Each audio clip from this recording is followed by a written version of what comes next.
Hi, welcome to GrandLine Grinders, episode 32 of the podcast. And today I am joined with my co-host, Blafik. How you doing today? How was your holiday season? I am doing fantastic. My holidays they were all right. I mean, I didn't really get to see as much family as I would like to, but I did get to unwind, enjoy some free time, kick it with my pup, and that's all. That's all a guy can ask for. You know what I mean? So here we are. Yeah, I mean, getting the time off work is always a great time for me, at least. So Yep. today we're going to be talking about 8 deck lists that are not mainstream they're rogue list. So EB04 came out, pushed a lot of archetypes up that needed some help. So we're going to cover some deck lists today, addressing those decks. And maybe next week we'll come back. We'll still have to eventually talk about the top 10 best cards from OP14 set, plus potentially new deck lists featuring the new leaders from OP14. Those leaders look amazing. I've tested OP14. God, is that format great. Um, so we're going to talk about some deck lists you might want to try for Rogue playing in the OP14 meta. Let's dive in.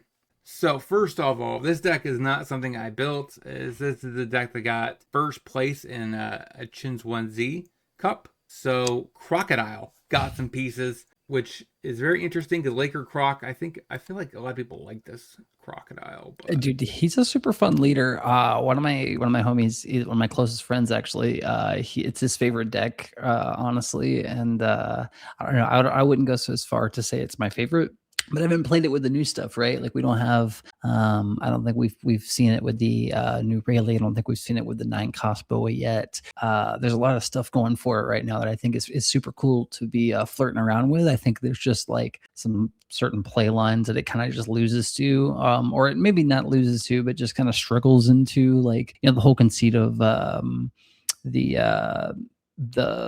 other boa that people were kind of hyped on was the one that or was it a boa or was it a robin that they spoiled that you could redirect attacks into it, and if it died it would deal a damage to something. that's a Robin. That's a robin. Yeah, I know a lot of people were hyped on that when that first got spoiled, and that started getting people thinking about Lakers Croc, but now we're starting to see a list that isn't on it, so that's got me super intrigued to see like what they're cooking on here. So let's get into it.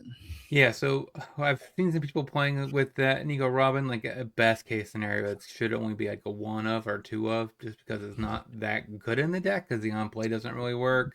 You're only doing it for the deal of damage. But this version opts into probably kind of that slot, the Hiyori, for a couple copies. And we have, of course, Miss All Sunday, Wednesday, but in Crocodile are really the only actual Crocs or Baruch Works type stuff that's actually in this show. Yes. Otherwise, we have the new Boa Hancock, which is an unbelievable card. It's basically what is a better Linlin, 10 cost Linlin. Mm-hmm. So, and it's playing the new You'll Frighten Me. If you have 2 or less life, after one of your opponent's attacks, basically characters can't attack. So that's a little interesting as well. 4 copies of that and 3 copies of the new Silver's Rayleigh, which, if it's multicolored, you can KO one of your opponent's characters with a base cost 7,000, which isn't a terrible card. And then, of course, trigger, you get to use this on play. Besides that, like, it just plays nothing but triggers with the Lilith Searcher. So what do you think about this deck overall? Like, I'm really into it. I think the whole concept behind Yellow Purple Crocodile is cool. I like that this deck feels very similar, and it's going to sound weird to say, right? Because they're on a sort of different axis. One is trying to get in with leader swings, the other one's sort of trying to play this mid game range, but like or excuse me, mid-range game. But what I'm saying, I think, is more so this deck feels like it's what Robin wants to be, right? I feel like a lot of Robin shells sort of feel like where this deck is headed, or where this play pattern is headed. But it just feels like it's doing what that deck attempts to do at a better axis, just in the more on the survivability rate. You're not trashing your opponent's life as aggressively, because you're only playing really the one card that can do so, whereas Robin usually is on a few more cards that are on that kind of like aggressive, like burn your life down type of strategy. But this deck just feels like it has the survivability that Robin wants to have. and can play like a different type of mind game with your opponent, with having that ability to control like what your opponent's swinging into and how you can play that survival game. I mean, that is a valid point. Silver's Rayleigh could technically be used in Nico Robin. Give me one moment. I'm sorry. Okay, I apologize. I have a naughty pupper. Yeah, so what are your thoughts about maybe there's actually a couple cards here that could be actually see play in Nico Robin. So Silver's Rayleigh could technically work. You'll Frighten Me technically wouldn't be that bad in Nico Robin as well because it has a trigger. So you can pitch it to ramp, or you could just negate an attack from your opponent's second best thing. Mm-hmm. So, I mean, obviously, yeah, like there are cards here that can be good in Robin, but I think just in the sense of talking about Crocodile, I think this just functionally feels like more of what that deck is trying to do. And the leader ability helping you draw your cards and keep your engine going, keeping that hand parity going, which Robin sometimes suffers from. His just seems, I don't know, the deck seemed similar in that regard. I hate to like bring up Robin in comparison to this deck instead of talking about this deck in a vacuum, but I mean, I don't know. I mean, yeah, you could definitely say that because the similarities are kind of over glaring, right? Because both decks care about triggers based on how this deck is built. It's built as if it's a secondary Robin in that regard, where Robin cares about having a lot of triggers in your deck to ramp. This deck also happened to pick up the tons of triggers, which naturally you would think purple, Lakers colors is going to be Robin that cares about triggers.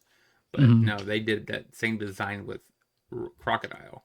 I think also too, this deck just has an insane amount of survivability that I think people are going to really enjoy playing around with, especially with the Kumas existing and just being a sort of a wall that you can constantly play into or force your opponent to play around. I don't know. It's cool. This deck has a lot of really threatening pieces, threatening in the sense that like, they feel like what one would consider a really great aggro card in the sense that not only are all of your cards that you're using to stick and bully your opponent with, for the most part, low costed, like namely your Kumas, your Hawkins, your Kikunojos. These are the cards that are able to stick to the board but demand an answer at the same time. Just in the sense that like if you don't deal with them, they just constantly threaten to kill you and poke you for damage. But if you turn around and you slap them back, you run into the problem of, well, now you're losing advantage because they're on KO effects, right? You're either losing life or they're gaining life, right? You're damned if you do, if you damned if you don't type of situation. And so like all of those aggressive pieces in conjunction with the fact that you have cards like the 9-cost Hancock, which can just burn a life also and gain you a life, you play a really cool game of mid-range. But it's a very aggressive sort of mid-range if you want to play it, but you have enough blockers to sort of go on the back foot as well, especially with the You'll Frighten Me's, which I think is a really cool piece in this deck. Get yourself to 2 and just sort of play around and play a defensive game with that and force your opponent to play into your Kumas with Oh Come My Way until you can get to that 9-cost threshold and start dropping Hancocks. And I don't know, this deck seems really, really cool. I think yellow definitely got a lot of cool pieces to sort of bring it back to where it needs to be in the meta, and I think this deck's a good show of that. But the one thing I do find would be interested to see is how would this deck function if it swapped out a lot of these triggers guys and replaced them with VV Theory really likes the Gecko Moria yellow package. So I wonder if the Gecko Moria yellow package would be just as good, if not better, than what this is doing. So that's something you could also maybe try to decide yourself. And plus, having Gecko Moria potentially with Boa Hancock seems kind of cool. I don't know.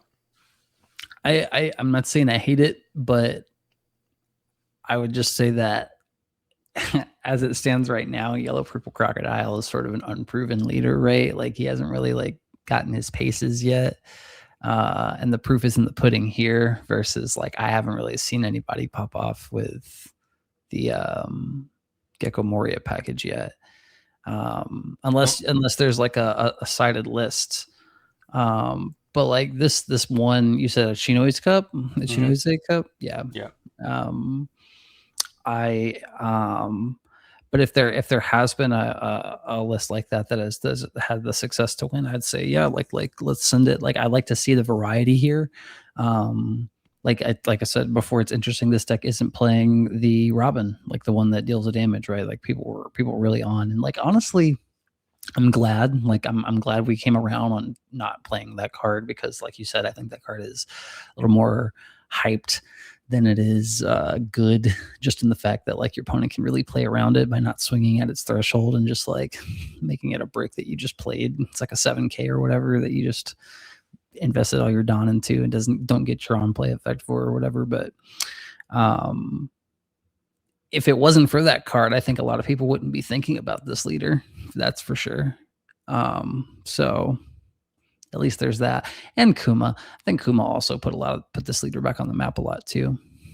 I think it just put Yellow back on the map in general. Yeah, totally. In general, this is like definitely Yellow's biggest new toy for sure. And I think You'll Frighten Me is going to start to feel like that as well. That card's insane, bro. That card is insane. The Hancock, I feel like less so just because the leader locked portion of it, but the fact that You'll Frighten Me is just a non-leader locked yellow good stuff kind of event. I think it's pretty gas. Yeah, but definitely yeah, I am curious to see how this deck actually goes long term. And the only reason why I brought up the Gecko Moria package was because VV Theory did try that out in Nico Robin, which I don't know how good he did. I assume he did quite well with it, but you mentioned earlier, there's a lot of overlap between these two decks potentially now. Maybe you could try that version out too. Either way, awesome to see this leader back on the menu before it rotates. Crocodile meat's back on the menu, boys. Speaking of another leader that's back on the menu, we have the one, the only Kaido back on the menu. So this is a deck list that I came up with. I hope it's actually a pretty decent one. So we got the new Queen, which allows us to do a lot of searching. And we have the 5-drop Queen. We're playing the 2K Sanji just for 2K. We play some Ulti, my girl. Yeah, we have 4 Kings, 4 Kaidos, 4 the Destroy All Kaido. Mm-hmm. And then you have like your Gatling, because I mean these don't really have counter, so you do have a little bit of counter there. You have this Flame Dragon Torch, which is a brand new card. Kind of want to try it out. And of course, this allows you to search for Kingdom Pirates, and you have your island. So this is kind of a rough draft of what I think could be a decent version of Kaido. What do you think? So I'm running through the cards here, right? Because there's some of these cards that I'm not super familiar with right now on my screen, right? I don't know if I can share it here. I'm not going to bother. You can click on it. I'm reading the 7-cost Kaido, right? So let's see. If this character would be KO'd, you may return 1 Dawn card from your field to your Dawn deck instead. On play, Dawn -2. If you leader is Animal Kingdom Pirates types, character gains rush during the turn. Rest of your opponents. Yeah, okay. We read this on the podcast before. Yep. I remember when this got spoiled initially. So this is cool. We're at a full rack of it, which is where I'm like, I'm not sure if this is going to start to feel like a brick a lot of the time at 4. But I do really like this piece. I think this is definitely like a solid way to round out our yeah, I mean it's only a 7-drop, right? Yeah, which is it's pretty good for 9,000 attacker with the brush. True. It's just the Dawn -2. So it's it's a 9-drop kind of. Well, I mean it's probably an 8 technically, because you're going to play King into Kaido, Dawn -2, get the 2 Dawn back. True. with king, True. and then you just kind of continue, and then you play your 10 drop. You go down a total of 6 Dawn +1 +1, so you go down 8. Save your king, your Kaido, and have another Kaido. That's kind of the synergy with this guy, with king and Kaido. Mhm. And since you can just, return 1 Dawn, they don't get destroyed by your big Kaido. Yeah. Okay. I'm about it. So I like the addition of the 2 Cuffs Jack. I think that's a super solid pick just to have a little bit of extra ramp in the deck that is both searchable and counter. It would be sick if this guy had 2K. I feel like this guy would go crazy as a 2K. I mean, he looks like a 2K. Just look at him. Look at his dumb face, bro. I mean, Mammoth Boys rise up. I know people really, really. I know there's some guys out there. I saw them on Instagram. They're really on Jack or whatever, but. Nah, bro. He just looks like a 2K. That's all I'm saying. I don't know, but I like that card. I think he's super solid. And then the new queen. The new queen.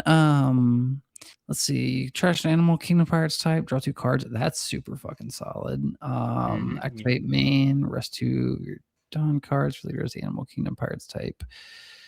Yeah, add a Dawn card for deck and rest it. Okay. So my question is, are we not on any searchers? No. We have this one. We have that one. Is there not a 1-drop Animal Kingdom Pirates type searcher? It's black. It's black. I know there's a queen one. Yes. Is there a purple one? It's gotta be, right? I'm thinking no. Which is kind of mind blowing, but yeah, there is a black one. That's crazy. I'm dropping stuff. I'm making a mess here. Animal Kingdom Pirates type. Yeah, there's definitely not one. That's crazy. Yeah, so we're stuck with this kind of package. Queen is fine. It's kind of an alternative. It's not really a searcher, but it does allow you to find your pieces while pitching your extra bricks. So that's kind of nice. So one thing I'm curious about, right? I like the new Kaido. I do. But what I think would be cool is we can play, correct me if I'm wrong, we can play the new king off of the 4-cost king, right? The Alber or whatever it's called. Let's see here. I got it pulled up right here.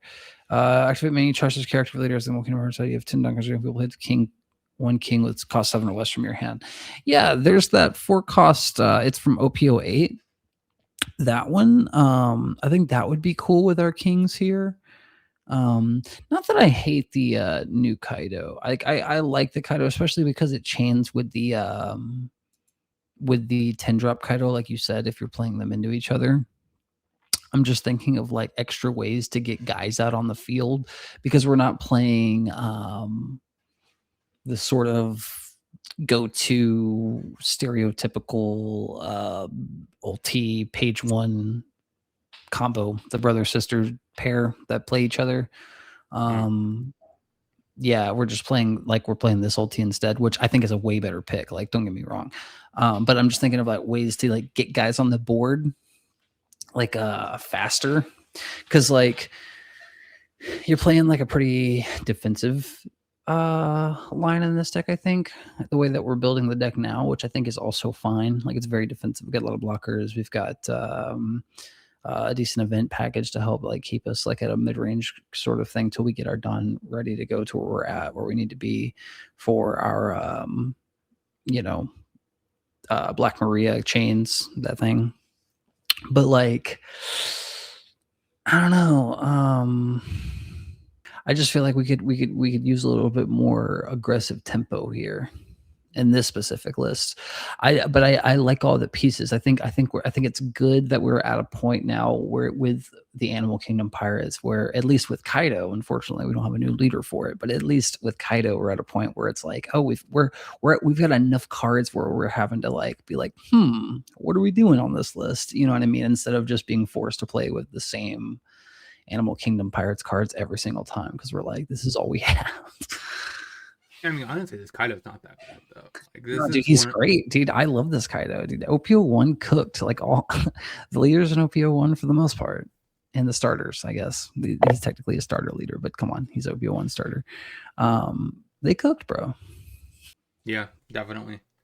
Yeah, I wish I could technically make this a little bit lower on the curve, like something in between these guys, but there's not a lot of Yeah, good options inside of Animal Kingdom Pirates. yeah. I'm thinking in this list, what is the new event? Okay, you rest 6 of your Don cards up to 1 of your Kaido gains plus 3k. Rest up 20 of your opponent's characters. So yeah, I think you could maybe like cut down like to one of those, or not one of those, cut one of those down to 3, then play like go down one of the Kaidos down to 3. That gives you 2 slots. Then you could play like tough. Ooh, you know what would also be nice on this list? Conquest of the Sea. That's at the 6-drop. Yeah, it's like a 6-drop Don minus something. 2. Well, Don minus 2, blow up 2 things that are like 8 or less, 7 or less, something like that. I think it's 6. You think it's 6? We can find out. I've got my handy dandy thing called a computer right here in front of me. Let's go Conquest. Sorry, I didn't mean to breathe in the mic super hard there. How are my Jesus? How are my audio levels, by the way? Do I sound crazy? I sound decent. You're fine. You're within the green to yellow. Good stuff. Good stuff. They are. It is 6. It's 2 6 or less. Is that a chaos? Yep. Still solid. Yeah, because I used to play that, I think, in a category. Yep. Still solid, though. I think it's a good piece of removal. Even though there is, like, there's still emu, but, like, well, it's emu. It's always going to be there. Hopefully not. I'm kidding. Hopefully not, but... Yeah, so, I mean, I don't know. Like, so it's very, very tricky. So, like, typically your 3 Dawn turn is kind of where you start going off. Because... So you go from 3, 4 to 6, which means you get Kaido and you get King on turn 3. Mm-hmm. It's really kind of what you're hoping for, but you have basically now 8 copies of this kind of effect on your 3rd Dawn turn, thanks to Queen. Yeah. So what I do like about the page 1 combo is that the ulti that cheats them in is a 2k. So I don't know, you have a decent amount of 2Ks, but it's just like an archetype, you know what I mean? So it's just that much more searchable, and it helps you like cheat guys in, but that's like 6 to 8 slots there that like I don't think you really have room to free up here. So yeah, it would have to be we're in a fine spot. Take some from Queen, Sanji, and Usohachi. Yeah. I mean, Queen's not bad. It allows us to throw away our bricks. Kind of find that both Queens do a very similar thing. This draws 2, trashes 1. This one draws. This trashes 1, then draws. Mm-hmm. But I don't know. I feel like the second is probably a pretty solid build for a first iteration. I'll probably be playing this on stream at some point. Just to test it out. But yeah, I could see maybe tweaking the numbers a little bit. I guess I couldn't remember the 4-drop King. But you're trashing him, right? To play a 6-drop. Yeah. So you kind of go -1 on board and hand. And so I'm not really sure about that one. It's kind of weird. Person, I guess, is playing the one you're talking about of ulti just for the 2K counter because there's no page 1 in here. It's funny. Yeah. I don't know about all that, playing it just for a 2K counter. I do think this ulti is pretty sweet, though. Especially since it ramps as 1. resets the stage, ramps us again. So, but I don't know. But we have some blockers. We don't have a lot of blockers. We have king, we have queen, and Sanji. Yeah. I don't know that you need more, but like if you had more, I mean, there's a couple of other NR type blockers. There's another 2-drop blocker in Animal Kingdom Park. Yeah, there's the Black Maria that looks like she's pregnant. So she's pregnant. Yeah. And then there's I guess no, that's it. It's just her and King. Yeah. So, I mean, yeah. There's definitely you could tweak the numbers with your non, your straw hat people. They probably maybe not necessary. If you really think for Kaido is too much, you could adjust that. If you should pick up this list and put it and import it into your sim.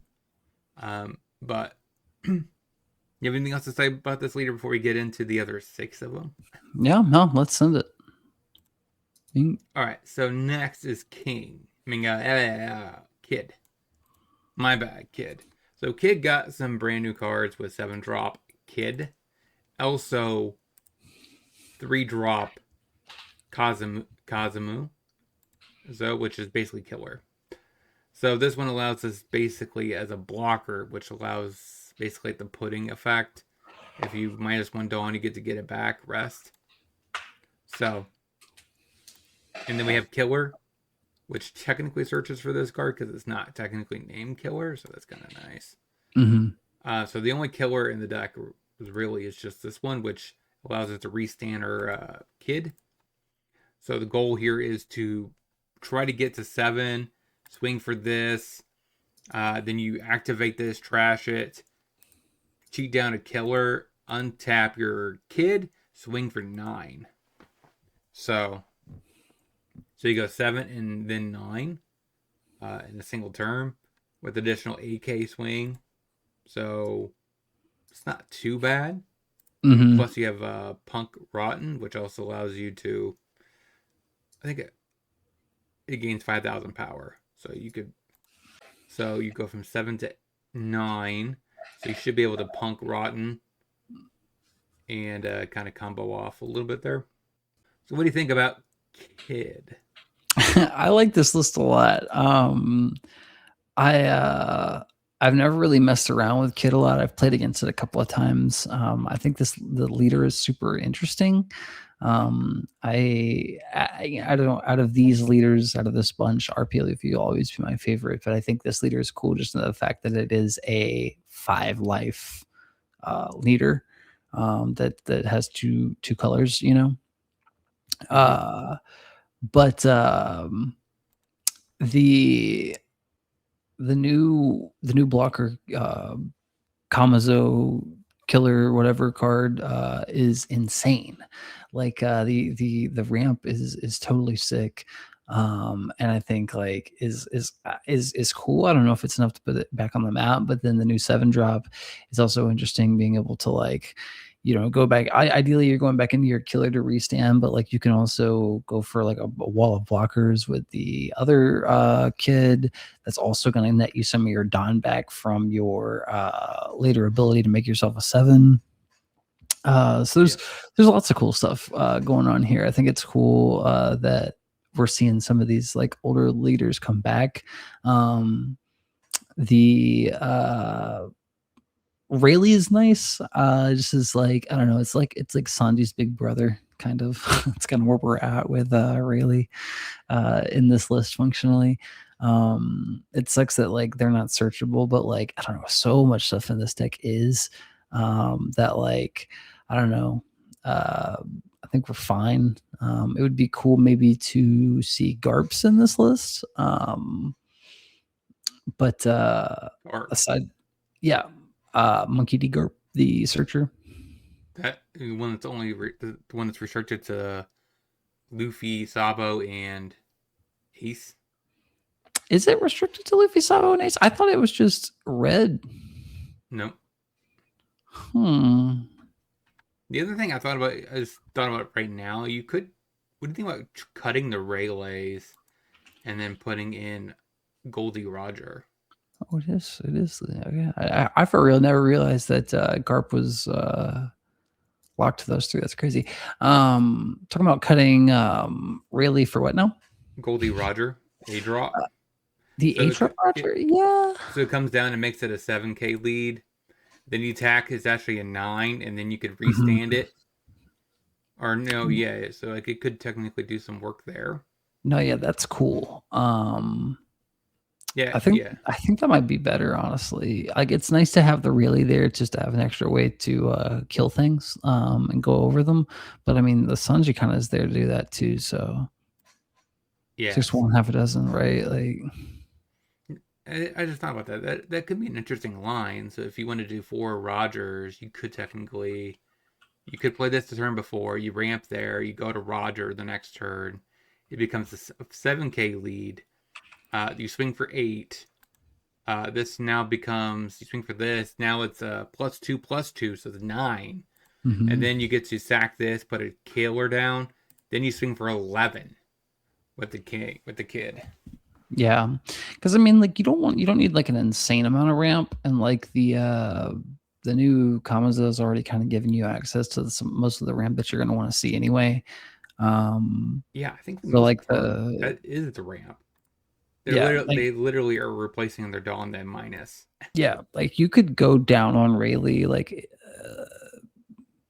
honestly, like I feel like this list could probably safely be like 2 Punk Rotten, 2 Rayleigh, and then go to 8 Drop Roger.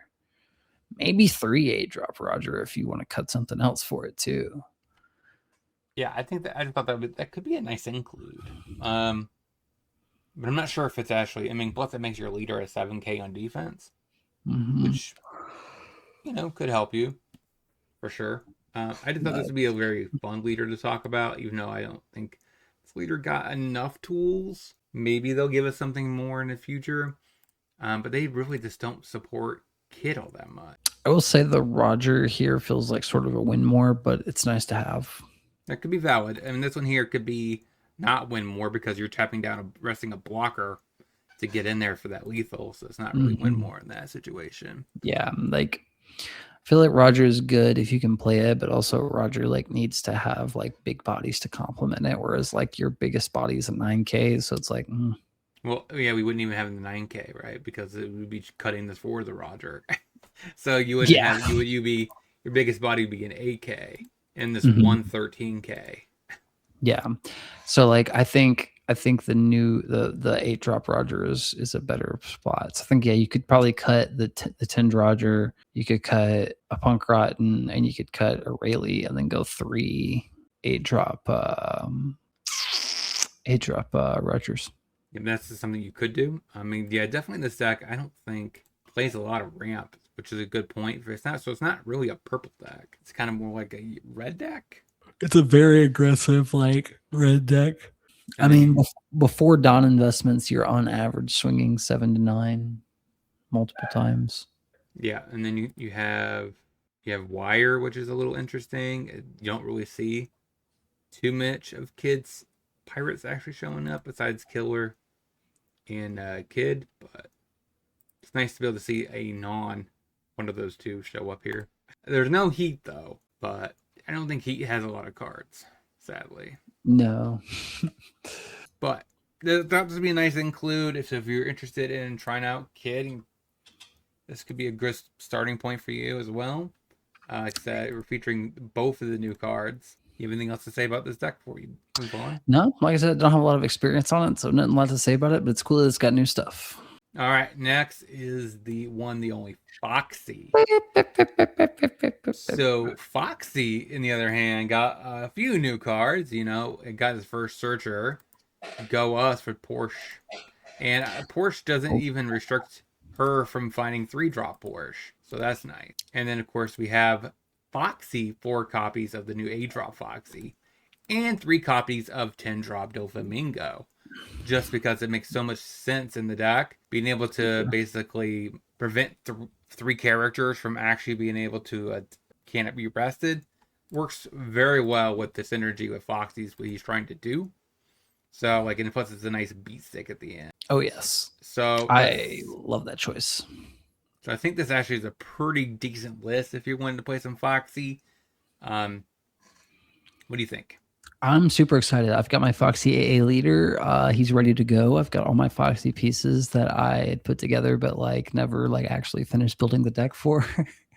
The only thing I'm missing is the Bon Clays because I still haven't bought my playset because they never really did go down. I don't really think. They bottomed out like $18 and they're back up again. Yep. So, but it is what it is, right? Yeah, it's one of those things that everyone just likes Mr. Two Bon Clay, so they just keep him in their collection. Yep. I'm kidding, of course. It's a extremely playable card, but people do love Mr. Two. He might arguably be the most fan favorite from Baroque Works. Oh, easily, Yeah. except maybe Robin. Valid. Robin is definitely. Yeah.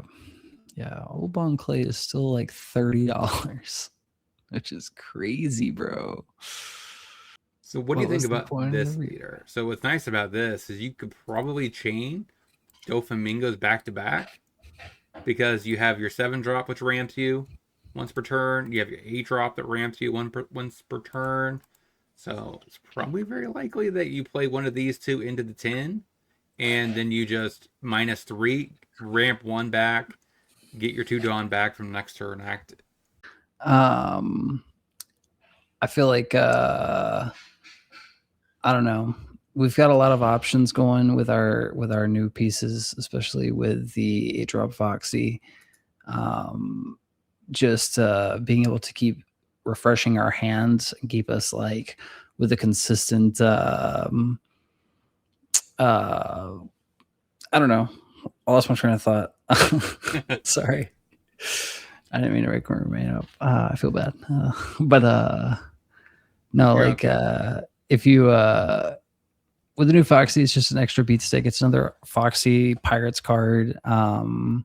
It lets us refresh our hand. And the best part, like the resting a 9-drop is like the insane part because like I don't know, that's gonna out most things. Just sucks that we can't do it to a 10-drop. But like I mean that's a lot to ask for an 8-drop. If there was a 9-drop Foxy that lets us rest at 10-drop or less, that would go insane. That would go sicko mode super hard. But you know, I feel like there's a lot to ask, especially for Foxy. But having access to the Dofi to kind of make up for some of that as well, not resting 10-drops obviously, but like being able to like possibly go for their entire board if they don't have any 10-drops out, and keeping that entire like board rested is sick because like your leader is going to be able to take care of a 10-drop, but being able to, you know, froth tap everything else with stuff like Dofi and the new Foxy, which isn't going to, you know, be able to freeze 10-drops by itself, but being able to rest it and possibly KO it with something like Bon Clay is an option, or just resting it to like resting a 9-drop. Like I know there's a lot of things you can rest in that 9-drop slot, like Katakuri. You've got Hancock, the new Hancock for sure. You've got 7-drop Mom. You've got 9 Mom. You've got that other Foxy, like if somebody's from the mirror match. You've got 8-drop Luffy. Like there's tons of stuff that this can go into pretty solidly. That both of the secret rares are 9. Yep. So Crocodile and Mihawk. Mm-hmm. So those two you could rest both of them. I don't know. I think it's a super solid piece. And then you've just classically got the 7-drop Foxy to like back up and just like keep shrinking your opponent's board, being like a 10-drop Shanks on steroids. Super cool. I don't know. I think we're cooking pretty hard with this list now. Wait, what's the new Groggy monsters do? I don't even read that one yet. If you have 3 more Foxy, if you have 3 more, you can KO a 6,000 base power. Okay. Sadly, it doesn't work with your Foxy though. But. Yeah, that's pretty solid. But now we got removal. Yes, and purple. Yeah, even more, which is crazy. I don't know. I really like this list. I think this is super solid. We've also got a 1-drop searcher finally, so like we're really cooking with gas.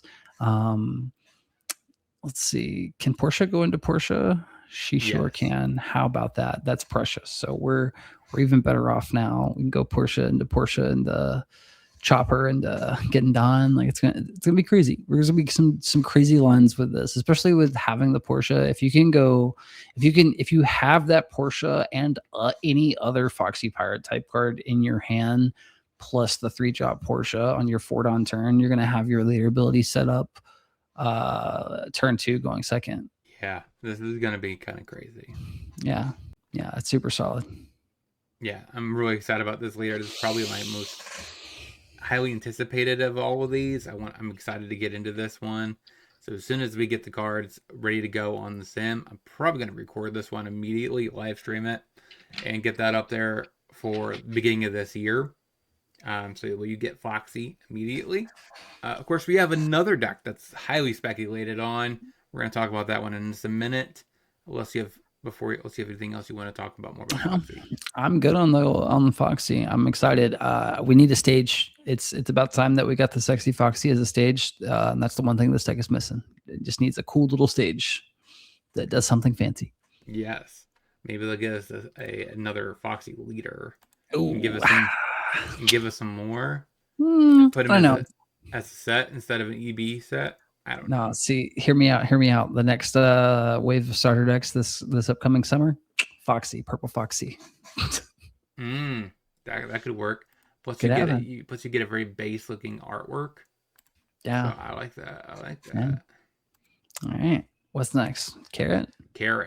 So Carrot is definitely the other most speculated deck of the bunch. Me being a Pedro fanatic, I got to put 3 of them in here. Even though maybe it's not optimal, but I do like myself some Pedro. But other than that, we have a couple copies of Inuarashi. So like that allows you to press down 2 characters would cost 5 or less, and they can't be active. So they have to be rested, of course. So it allows you just to fizzle. Plus you have Carrot, of course. The new cards is Mystoms, which allows you to, if you have 3 or more Mink type characters, give all your opponent's characters -1 cost. Super solid. Yeah, and then you can cheat a 5 cost Mink.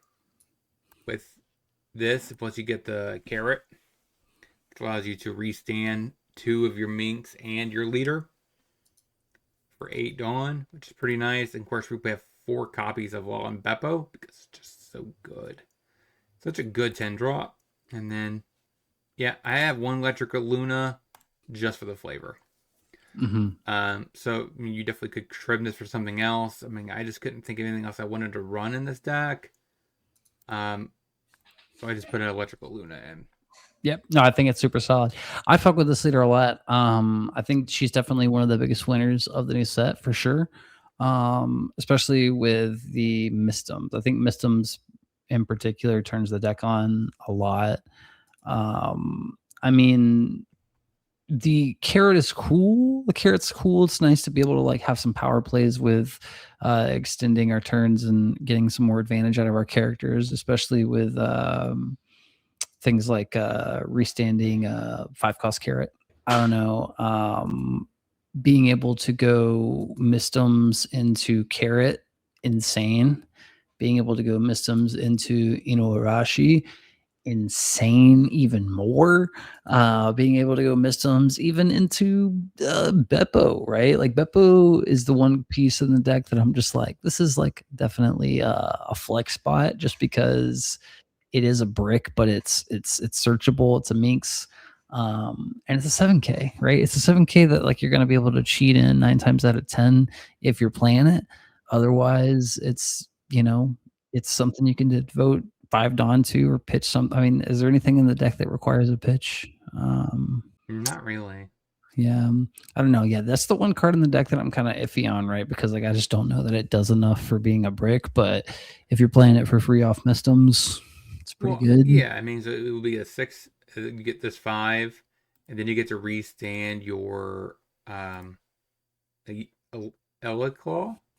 right? Hmm. So you do get a counter up because this does restand a Dawn. So Yeah.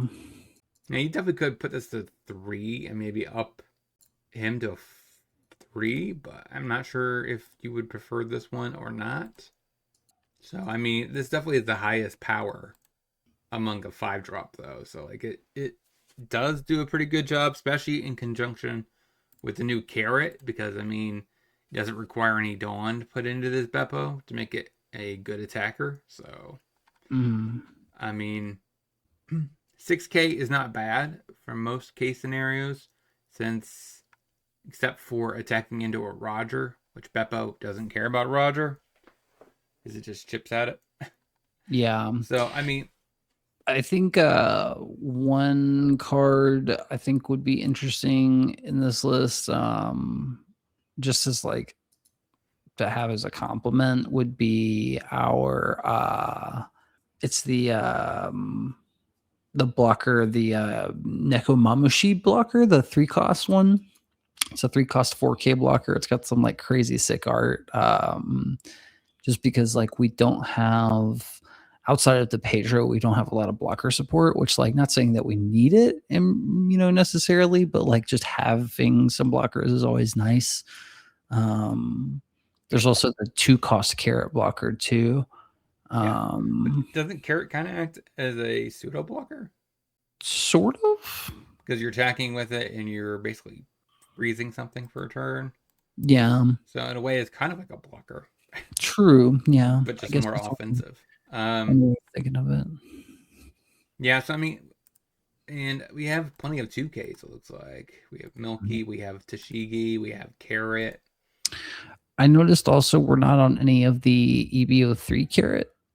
Well, it's not legal, so Oh, true. I get, but we do have the EB04 cards, which is interesting. yeah, they're legal though. Yeah, that's so confusing still. Wow. Yeah, so we'll get EB03 midway through between both of the OP 14 and 15. Right, So right. we'll definitely probably swap out probably a copy of him and then maybe a copy of him for Carrot. So this will be the slot that's actually going to get adjusted, even though Carrot is a 6-drop, I believe, Yes, she is. which is still pretty solid. So I heard some people talking about this makes Carrot probably an S tier deck or a very high A tier deck. She'll be decent, like she'll be pretty good, but I don't know about like crazy S tier. I'm just curious to see if she actually going to be good enough to rival Bonnie. Yeah.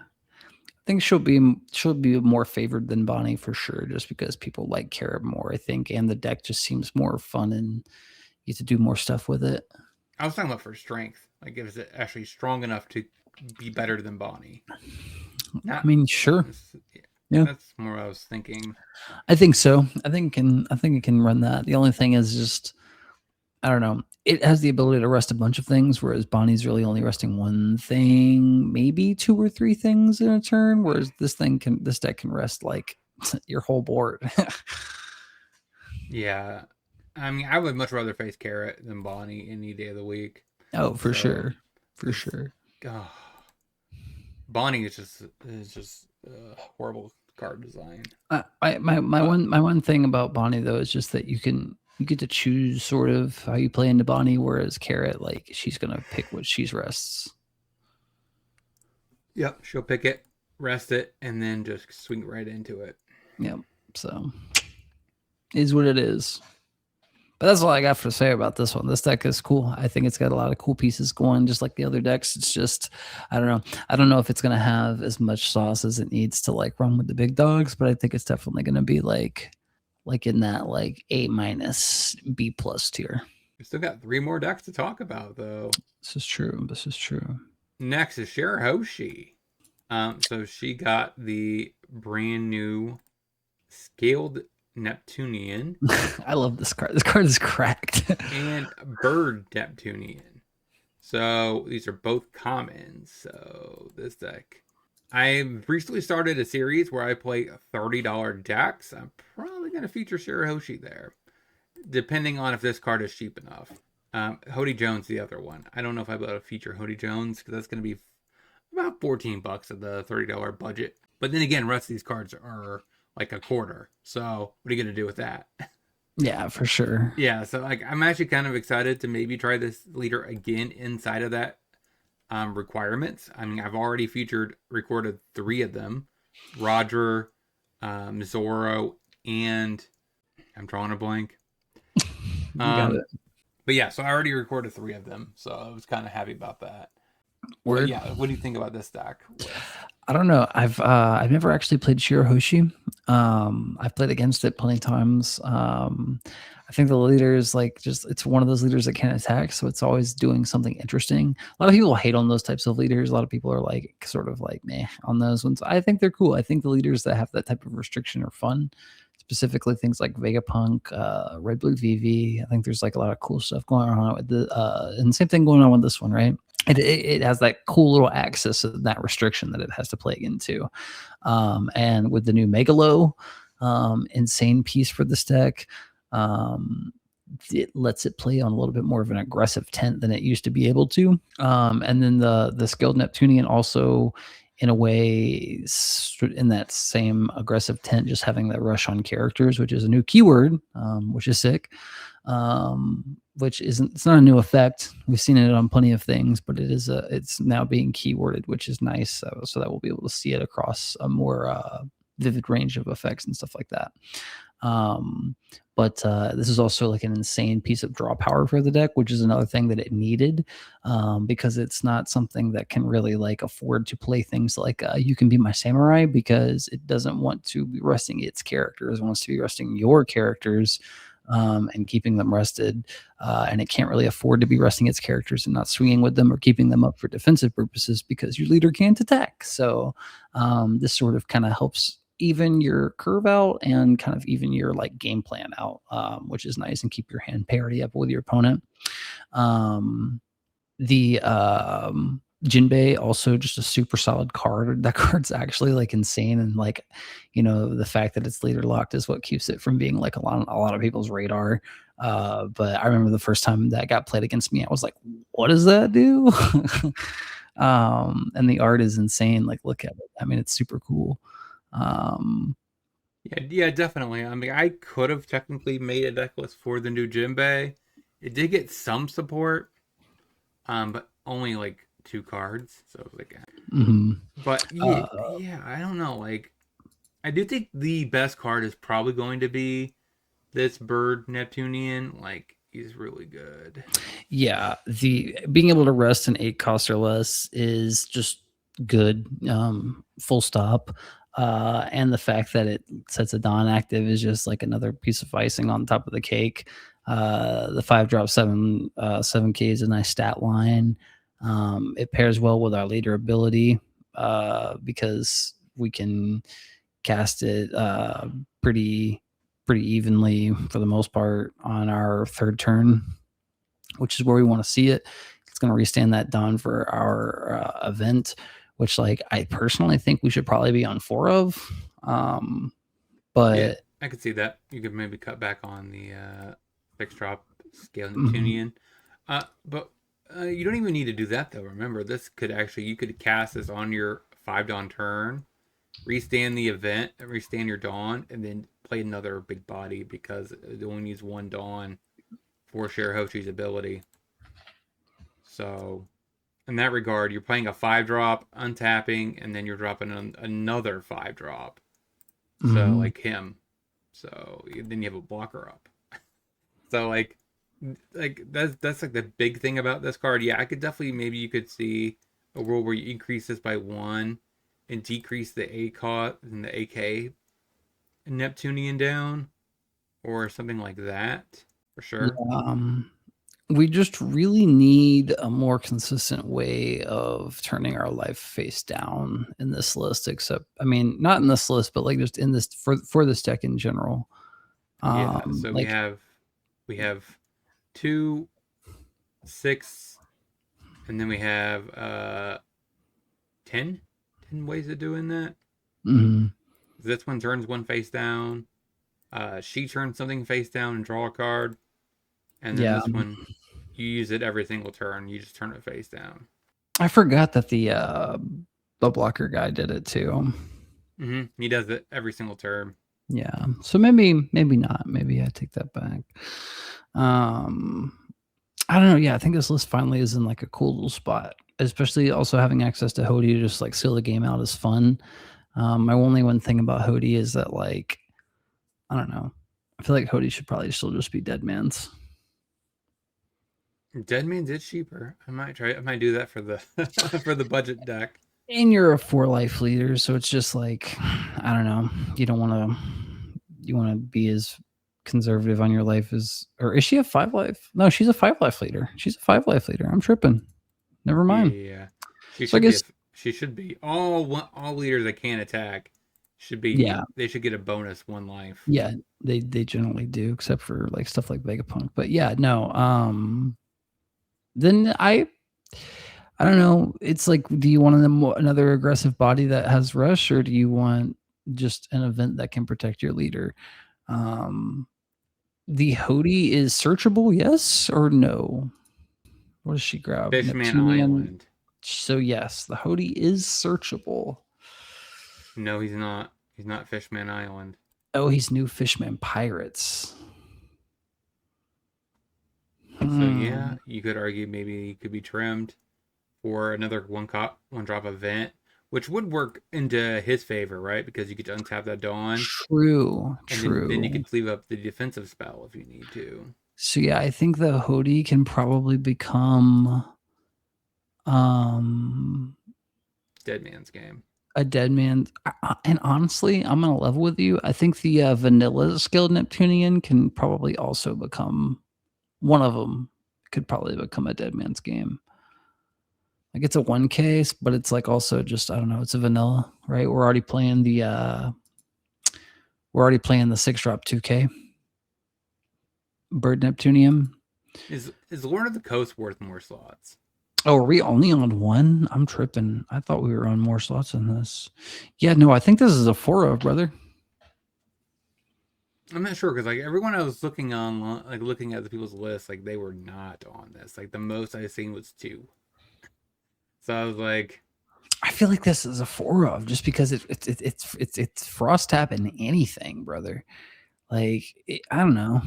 This just seems really good. Yeah, it's basically like a full-fledged carrot. Especially if you're playing stuff like Hody, or if you're I guess you can't play Hody into this unless you're playing leader ability. Yeah, you could totally do that.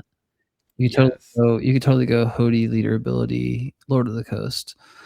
But it's also good with Dead Man's, right? Like I don't know. I feel like that card should at least be a 2 of. I think we go -2 skilled Neptunian, the vanilla. Then we add, and we go down a Hody and a Hody, and then we add like 2 Dead Mans and a Lord of the Coast. I just can't. My issue is where in here can I add cards? It's like crazy. I'm not familiar. I'll have to adjust it some place else, but that also could be an option. Go down 2 of these, increase your you're not my type to 4, and then another Lord of the Coast, which is pretty solid. It's probably slightly better. For sure. Like I'm actually kind of really excited about all these leaders. Yeah, I think Shirahoshi's super cool. I think she's in a cool spot with some of these new pieces. Just like a lot of these leaders, I keep saying this, like I'm sounding like a broken record at this point, but like it just is the case. I think we're just in a cool spot with a lot of these rogue leaders. It's just hard to say if any of them are going to be good enough in their, the cool spot that they're in right now. So far, I'm going to level with you. I think that out of all of the ones that we've seen, I would say. And we still have some leaders to get into, so don't let me speak too soon. Don't let me speak too soon. But I would say, like, I would consider Shirahoshi one of the ones that has seen the most improvement. Yeah, I would say so. I mean, these two together are really good. Like, having a vanilla body just go right into a 1K 7/8 that you just on play, you basically get to recycle your hand and adjust it. Yeah. because you get to draw like 4, discard 4. I wish it was -1, but I understand. It's kind of sad that it's not.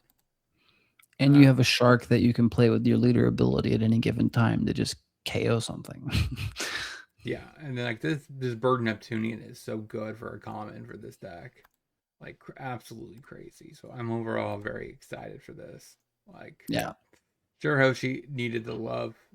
Maybe give her a little bit more. Just give her a super rare. Slow nudge. Yeah, she'll get that. Yeah. Just give her a super rare. You gave her a rare, and you gave her 2 commons. Give us a super rare, right? Twist that up a little bit as a treat. Yeah. Or maybe give us a secret rare. That may be crazy, but this leader could use a secret rare. I mean, otherwise, it's only super rare is a Jinbei. True. So, yeah, I also could have played the new Jinbei, but I opted out. Yeah, I feel like that's a fair choice. But yeah, we got 2 more decks to talk about. Let's get right into that. All righty. Next is Kuzan. Ooh, this is a leader that I have a lot to say about. So this is the list I came up with today. So I ended up going. You definitely could run 4 copies of Zypher over potentially Tusuru or Gian. Gian. I cut 2 of him for her because she's a 4-drop and she's a 5k body, not too shabby, and she punishes certain decks for playing events. So I feel like that's just a nice little additive. You could, like I said, you could play this as another 2k instead over her, but I kind of wanted to mix and match my 2ks here. And of course, we have a couple copies of Rosazante. Only a couple. I don't think he's worth more than 2. We did have to trim back on Sakazuki. I think he's definitely the worst of the bunch in the top part of her curve. And we have a couple ice times. So it's a pretty solid stun effect for brand new. Like I said, Bluegrass is basically our Cavendish. So we get to attack. Actually, yeah, we attack, we draw a card, trash one. So we draw, trash, draw. So it's kind of like a Cavendish. Yeah, so what do you think? So I've played many games on Kuzan. It's one of my favorite leaders out of OP12. Or not out of OP12, I should say, just like out of the most recent sets for sure. But I don't know. It was in the sportive spot where it just felt stagnant. Like your game plan was the same every time. And I hate to say it, but it still feels like we're in that same boat. It's just now we have new toys to play with in a very small way. Like we really only just have the Bluegrass and the E-Show. And I honestly am not sold on the Bluegrass. I got a lot of angst against the Bluegrass because if we're reading the Bluegrass right, this is a 4-drop 6K, which is an okay stat line. Like we see that all the time. It's nothing to scoff at. Like it's what we consider a good stat line on a 4-drop, right? It's pretty par for the course, but it's on play. Like it's a question of like who is this for, right? Because like we're not really. There's nothing really this is really hitting of note, right? Anything that it would be hitting would be a 2-drop, right? Like there are 1-drop blockers that some decks play on a very fringe level, but like for the most part, this just feels like a piece of lost identity on the card. The one attacking trigger is nice, but the fact that this doesn't have at least 1K, I don't know. I've got a lot of angst on this card, and I don't know. I don't feel good about it. I don't feel good about it at all. But the E-Show, right? Because and I'm skipping a lot of the other stuff in this list because this is like the list hasn't budged, right? It's very what we've it's just what we've come to expect on it at this point. But the E-Show is insane. The E-Show I think is going to help push us a little bit more towards the aggressive end of being able to seal our games out, because like one thing that this deck struggles with is if it can't get you to a moderate size of cards in your hand and or lower on the life end of the spectrum, like on the 2 to 3 life range, by the time it hits its GARP, it struggles to seal the game out with just GARP combos into other big bodies, right? Because at that point, you've already gotten some board set up. Maybe you've got removal pieces in hand. You've got more cards in your hand than we can deal with, et cetera, right?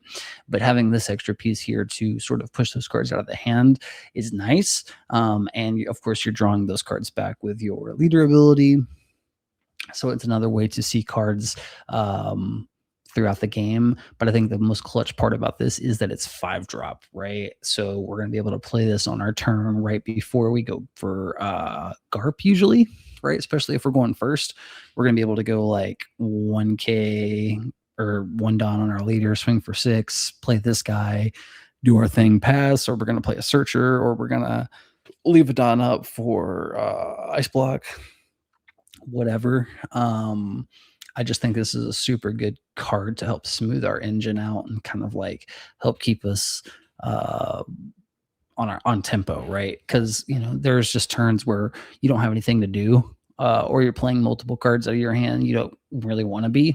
So it's nice to have something to do on our 5-down turn for sure every turn now, instead of just playing Suru, which is a 2K that we don't really want to develop all the time, right? I do really like the Gion on your list, by the way. I think that card's pog as fuck. I think that card's great. It's insane. As well as the 2-cost Rocinante. I think that's another good, really good card in this deck that a lot of people kind of vacillate back and forth on in Kuzan list, but I think it's a must-have. And then lastly, I guess as far as new cards go, we have the Ice Time. So I'm still not super familiar with this card. I'm going to read it really fast. You trash card from your hand. For leaders of the Navy type up to if your opponent's characters. Yeah. Okay. I remember the rest of this. So this is nice. The trigger is also super sick. It's just, I don't know. I feel like we're at a weird crossroads on our event package where,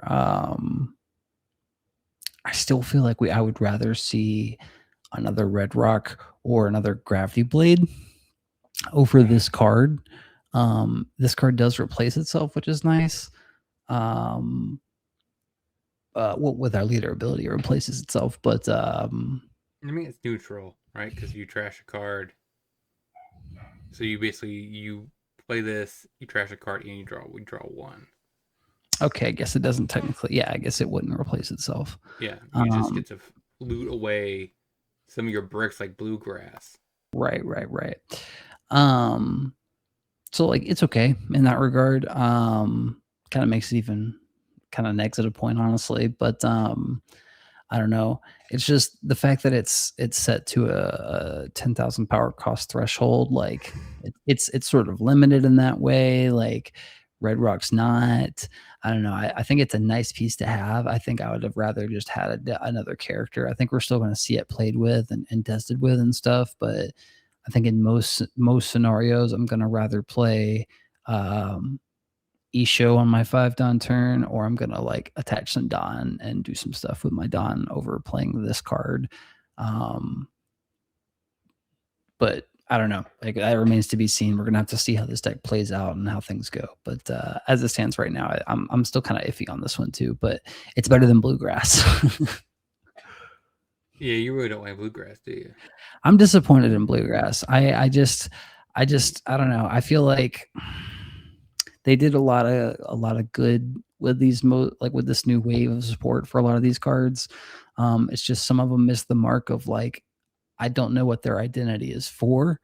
And it's just like, I feel like we're past a point where like we're making cards that don't really have a place to go. I feel like we kind of know where cards need to go now, especially for archetypes like this, where it's like, it would be useful if it had the 2-cost threshold or like a 3-cost threshold or something like that, or at least counter, but just like none of that. And it's so narrow just to hit a 1 or less. It's weird, man. It's weird. I mean, you got to get rid of that queen. You got to get rid of that queen, dog. Yeah.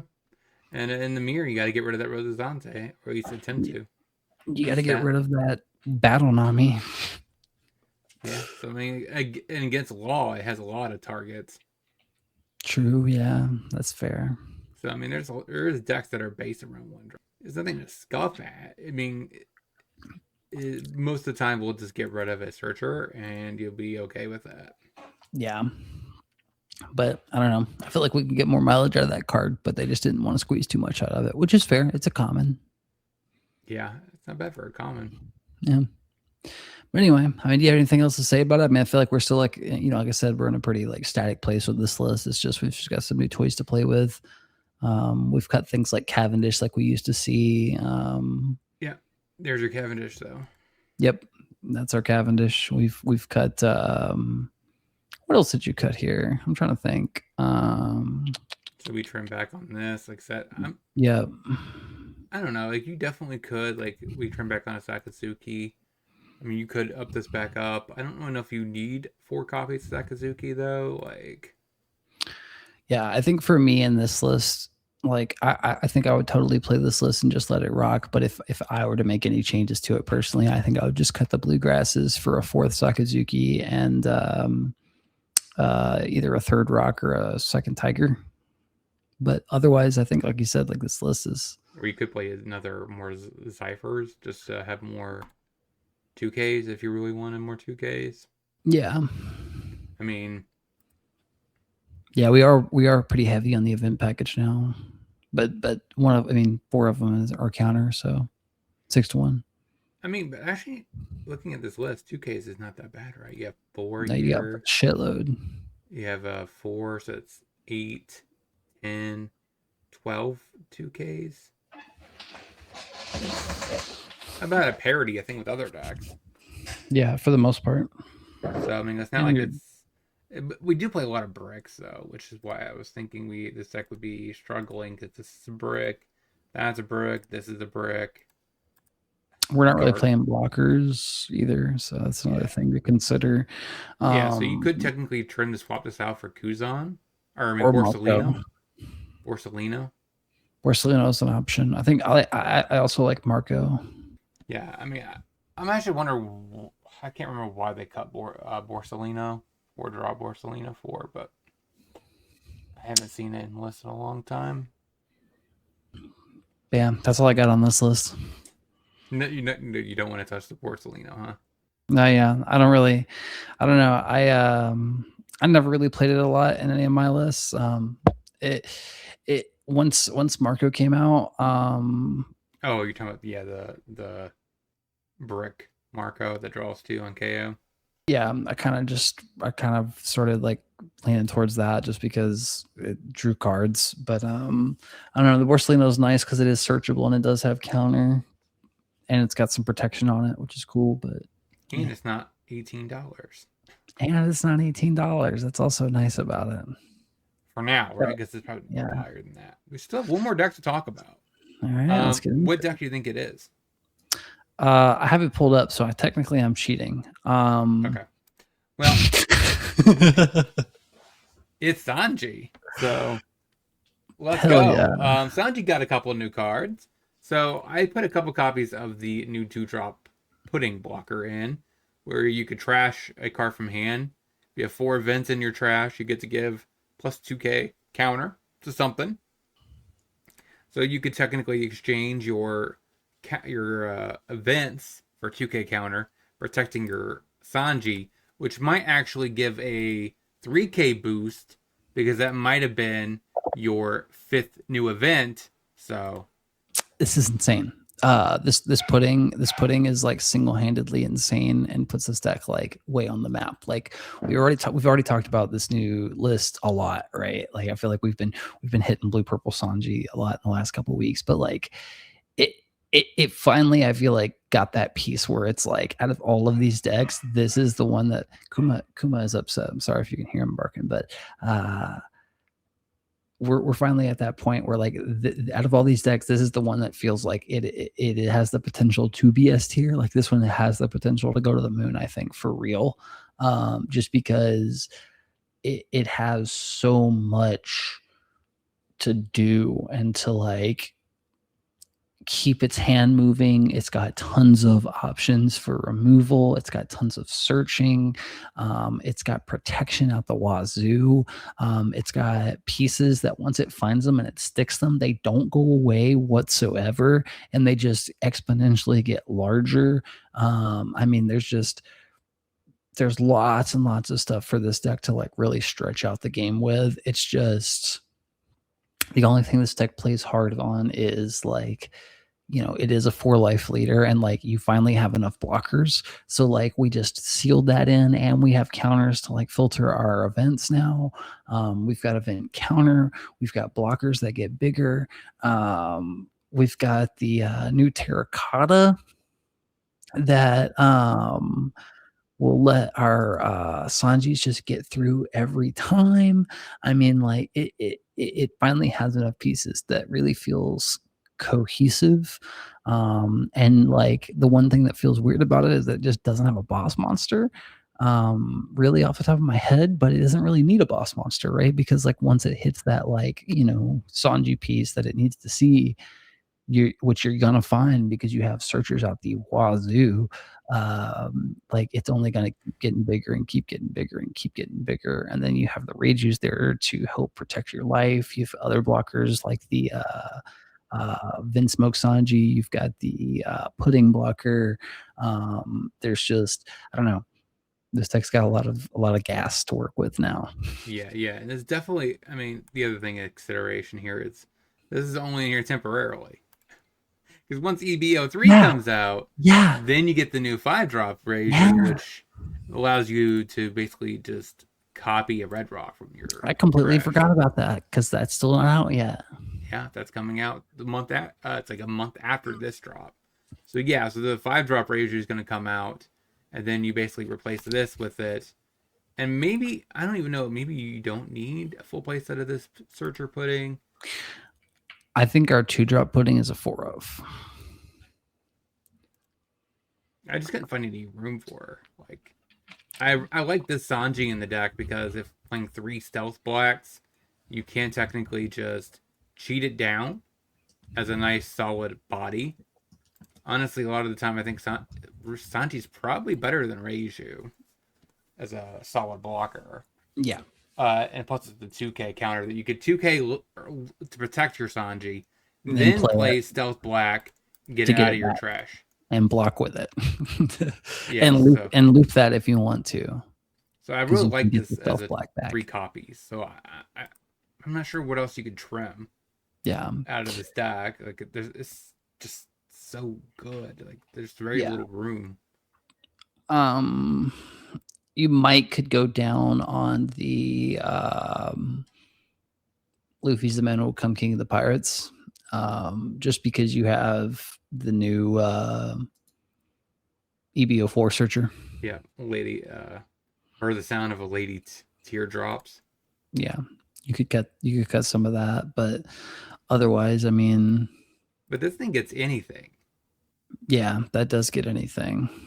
Which gives it a lot of options. This one here, I think you can only get a Sanji or an event. So, but it does fill your trash up, which is really good. Which is why we cut the wedding, right? Because the wedding used to be in this slot. Crash the wedding. Yeah. So it got replaced. So like literally, this deck is just filling up its backlog. I don't know about Concassor. I like Concassor. You could cut Culverine. Yeah, Culverine's weird, right? So it's technically a free spell that allows you to bottom deck a 4-drop because of Sanji's ability. I think it's a card you want to at least have one of. Yeah, so you could technically down win this. Because once we get the new Reiju, right? Like, I mean, this is future speak, right? But like, once we get the new Reiju, we're gonna be able to start playing 1-drops because we're gonna be able to play replay them with the Reiju's effect. Yeah, but hopefully you just redo a Red Rock or a Tiger Blade, and then you're just right in a perfect world. But yeah. I mean, you're playing 1 Tiger. You could play 1 Red Rock in that world too. You know what I mean? Same thing with Culverine. So I really like this list. You have anything else to say about it? No, not really. I mean, I just like we're getting to that critical mass point with Sanji where it's like if you want to play this deck, 4 or 5 months from now, get your pieces because I feel like this deck might go to the moon. Like I feel like I mean, I say might go to the moon like I've ever won anything, but like it just feels like it has the most sauce going towards it. Especially just with all the pieces that it keeps getting and like the fact that it can now just make it makes its Jesus Burgess look-alike unblockable. So I don't know. It's cool. Yeah. And you have access to pudding, so you can shuffle their hand back and say, get bones. Yeah. And plus, of course, you always have access to Gum Gum Giant. And you have Giant. You've got Giant. You've got Red Rock. You've got Pudding. You've got Tiger. You've got repeatable blockers. You've got a 3K that can't be removed and gets exponentially stronger and is unblockable. So I'm not sure if you want 2 of these. That's what I'm not sure of. I don't know. I think you could probably go 2 to 3 of them, but I feel like if you're going to play it, you need to play at least 2. The only reason why I say 2 to 3 is because it is a 2K, so it has that versatility. True. I mean, so there's like so much you could do with this deck. Overall, I do think this deck is pretty freaking good for not really playing, again, no secret rares, and the only super rare, or the super rares we have, are just Reiju and Sanji, which both of them I think are relatively cheap right now. But this is another deck where I think you might be able to play it relatively cheap. Trying to see what else you could run that the Terracotta would be interesting for, but there's really nothing. Yeah, Terracotta I think is just really good for a closer. It's just really good for Sanji. I mean, there's no other worthwhile Alabasta type characters to play with it. Yeah, the only ones that we have are the new ones, like the VV, yeah, Chaka and Bell, and stuff like that. But I like it as a 2 of, just because it increases your likelihood of seeing it to where you're gonna it's basically like running 2 of any card that says X and Y, Z is unblockable. But it's also something that like is a 2K, so it's got that extra functionality where if like you need to pitch it once, at least you have another one in the deck. Yeah, so but overall, I really like this deck. I think Stealth Black is a very good include. I think 3 copies is right. I don't think you want 4. Yeah, I think 2 to 3 is where you're going to see that card shine the most. So overall, I do think this deck is going to be probably pretty awesome. I might feature this deck again on the budget series. If not, also playing a full-fledged version. Now remember the deck that I did do was Lim for $30 too. So like, I am curious to see what people might think about that kind of a series. If I cover tons of different leaders for $30, like it might be a pretty good thing. I don't know. Eventually, when I get OP14, I might do Ace. Just because the new Whitebeard might be pretty decent. Mm-hmm. The A drop AK comes down. You basically reveal the top card of your deck. Draw 2, trash 1, blocker. It's basically like a mini 10 drop Whitebeard. So like I think it's actually a pretty good card as well, especially for budget purposes. But yeah, so I think all these decks are going to be pretty awesome. They all should be in the description if you want to pick them up, test them out when the cards drop on the sim, because I know I'm going to. Actually, you might be able to start testing this deck because none of the cards there's no EB04 cards. So Crocodile you could do today. It's ready to go. Yeah, so I might actually play that this week. Send it. Yeah.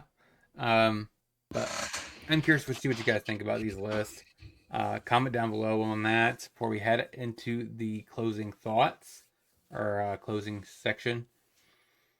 So, do you have anything else to say about any of these decks before we head there? No. I feel like I would be a broken record if I said I think all these decks are in a cool spot, but that's what I feel. I think they're all in a cool spot. I think we're going to be In for a really good year for the new year. It's the 29th now. This will go up on the 30th, right? So we're like right on top of New Year's Eve. And we've got a lot of cool stuff for One Piece moving forward. We're at the very first spot, especially with these lists in particular, right? Like mark your calendars on this one, because this is the crazy part. All of these lists that we went over are exclusive to the Western format. These lists will never be playable in the Japanese format ever until like, months from now, because they don't like we're at odds, right, with our release schedule. So that's a really cool novelty to these lists.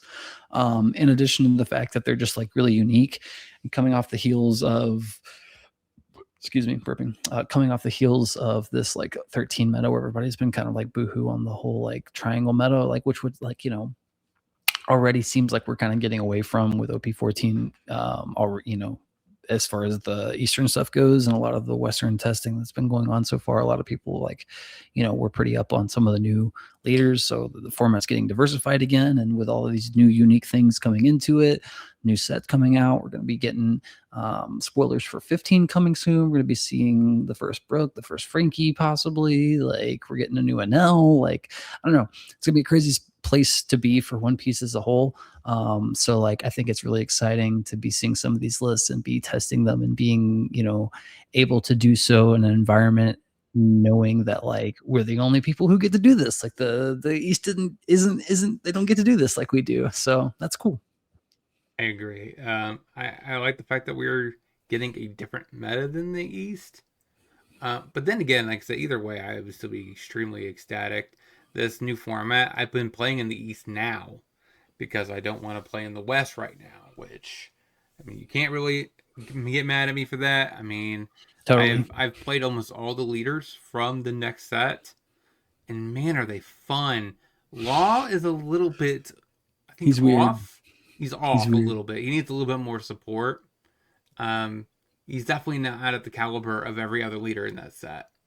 So, like, if he gets a little bit more work done, he probably could be there too. And he's, I think, a pretty fun leader in general. Like, every leader is fun. For the most part, Boa Hancock, it feels like yellow. Like, Gecko, I haven't played Gecko Mori yet, but Crocodile is one of my favorite leaders from the set. Dofi is interesting because it has a little bit of control elements while also having a little bit of the ramp elements. So it's like a weird mixture, and I really like it. So I do think it's going to be a very fun time. If there is a BNR and they get rid of Emu, it would be even better. But that's not really something I should say. I'll edit that out. I'm kidding. So closing thoughts, shout outs, go ahead and go. Yeah, as far as closing thoughts go, I kind of already got into that, honestly, with my whole little like New Year's New Year New West spiel as far as One Piece goes. But as far as like shout outs and like what we're doing right now, over on my channel on Flavix Fleet TCG, it's been a little bit I've been lazy here with the holidays, but we're gonna be getting back into it in these next couple of weeks or whatever. So we'll be looking forward to our last Christmas themed Off Meta Monday, which is going to be dropping tomorrow.